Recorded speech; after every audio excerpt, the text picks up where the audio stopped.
एक छोटे से गांव में एक प्यारी सी लड़की रहती थी जिसका नाम लैला था। वह केवल 9 साल की थी, लेकिन उसकी सोच और समझ से वह अपने दोस्तों और परिवार से कहीं ज्यादा बड़ी लगती थी। लैला का घर गांव के एक कोने में था, जहाँ चारों ओर हरे भरे खेत थे। इस गांव में हवा में मिठास थी और वातावरण शांत था। लैला के पास एक छोटी सी बगिया थी, जिसमें फूल और कुछ पौधे उगते थे। उसका दिन अक्सर बगीचे में खेलते हुए गुजरता था। लैला एक जिज्ञासु लड़की थी। वह हमेशा कुछ नया जानने के लिए उत्सुक रहती थी। वह अपने माता पिता से हमेशा सवाल करती रहती थी। उसे हर चीज में दिलचस्पी थी, चाहे वह बगिया में इधर उधर घूमते कीड़े हों या आसमान में उड़ते हुए पक्षी। एक दिन उसकी माँ ने उसे कहा, बिल्कुल ध्यान रखना लैला, जंगल के पास मत जाना, ये तुम्हारे लिए खतरे से खाली नहीं है।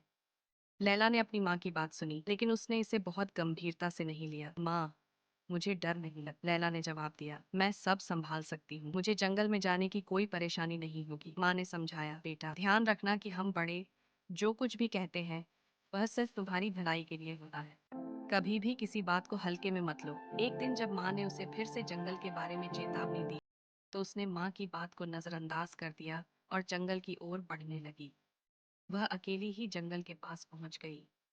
घने पेड़ों के बीच हल्की सी हवा चल रही थी और पूरे वातावरण में एक अजीब सी खामोशी थी। लेकिन लैला को किसी तरह का डर नहीं था, क्योंकि वह सोच रही थी कि माँ से सुनकर तो जंगल एक डरावनी जगह लगती थी, लेकिन असल में यह ऐसा नहीं था। उसने और गहरे जंगल में जाने का फैसला किया।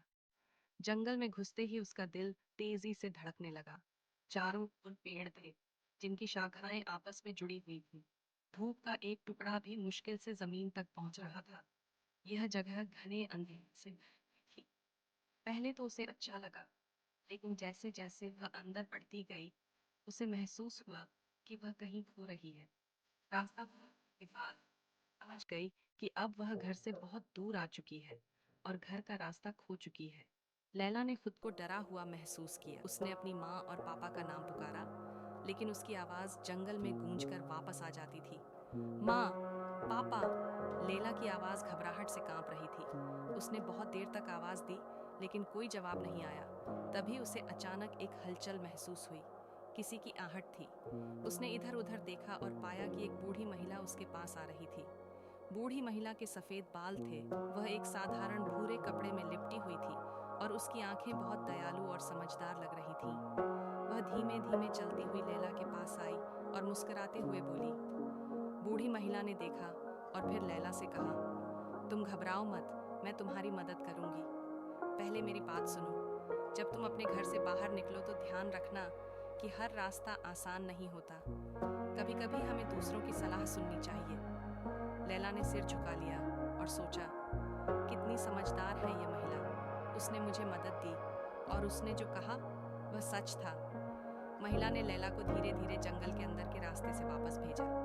एक रास्ता था जो जरा छिपा हुआ था, लेकिन यह सुरक्षित था। महिला उसे रास्ता बताती गई और लैला को भरोसा दिलाती गई। जैसे ही लैला रास्ते पर चलने लगी, उसकी घबराहट कम होती गई।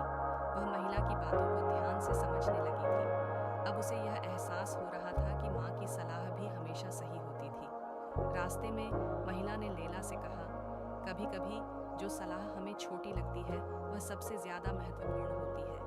जीवन में हमें बड़े बूढ़ों की बातों का पालन करना चाहिए, क्योंकि वे बहुत अनुभवी होते हैं। कुछ समय बाद लैला जंगल से बाहर आ गई। वह अब अपने गाड़ी के पास थी और घर की ओर लौटने का रास्ता साफ था। जैसे ही वह अपने घर के पास पहुंची, उसकी माँ दरवाजे पर खड़ी दिखी। उसकी माँ की आंखों में चिंता और राहत का मिश्रण था। तुम कहाँ थी लैला? मैं बहुत परेशान हो गई थी, उसकी माँ ने कहा। फिर उसने उसका गले से लगा लिया। लैला ने माजिरत के साथ कहा, मामा, मुझे अफसोस है, मैंने आपकी बात न मानी और जंगल में गुम हो गई। अब मुझे समझ आ गया है कि आपकी बातें हमेशा सच होती हैं। लैला ने दिल से अपनी माँ का शुक्रिया अदा किया और एक नए सबक के साथ अपनी जिंदगी में आगे बढ़ने का फैसला किया। उसने सीखा कि बड़ों की बातें अहम होती हैं और उनका ख्याल रखना ज़रूरी है। इस दिन के बाद से लैला ने हमेशा अपनी माँ की बातों को सुना और अपनी ज़िंदगी को मज़ीद बेहतर बनाने की कोशिश की।